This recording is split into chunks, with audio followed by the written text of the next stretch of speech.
এত সকাল হয়ে গেল, তুই এখনো ঘুমাচ্ছিস? যা আমাদের ছাগলকে মাঠে ঘাস খাইয়ে আন। আচ্ছা মা, যাচ্ছি। আর ঠান্ডা পানি ঢেলো না।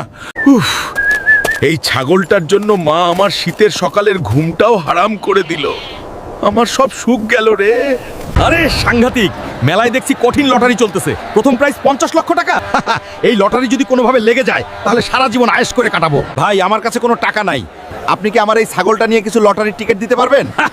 তা তো কোনো সমস্যাই না, এই নিন এক বান্ডিল লটারি। এতগুলা লটারি টিকিট একটা হলেও কপালে লাগবে, তারপর আমার জীবনে শুধু সুখ আর সুখ আসবে। বন্ধুরা, অবশেষে অপেক্ষার প্রহর শেষ হলো। আমাদের এই মেলায় 50 লক্ষ টাকার লটারি বিজয়ী হলো আমাদের থ্যানোস সাহেব। হায় রে, লটারি পাওয়ার লোভে এখন ছাগলটাও গেল।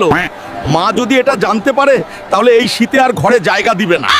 এখন কিছু একটা বুদ্ধি বের করে মাকে 9-6 বুঝিয়ে বলতে হবে। ও মা, তাড়াতাড়ি বের হয়ে এসো, আমাদের একটা বড় সর্বনাশ হয়ে গেছে। বাবা হাল্ক, তোর কি হয়েছে? তোর এমন দশা কেমনে হলো? মা, আমাদের এলাকায় আজকে একটা পাগলা হাতি ঢুকে পড়ে। আমি সবাইকে পাগলা হাতি থেকে বাঁচাতে পারলেও আমাদের ছাগলটা বাঁচাতে পারিনি। তা নিয়ে চিন্তা করিস না বাবা, তোকে নিয়ে আমার অনেক গর্ব হচ্ছে, কারণ তুই সবাইকে বাঁচিয়েছিস। আর তোমরা চুপি চুপি চ্যানেলটা সাবস্ক্রাইব করে দাও, খবরদার আমার মাকে কিচ্ছু বলবে না।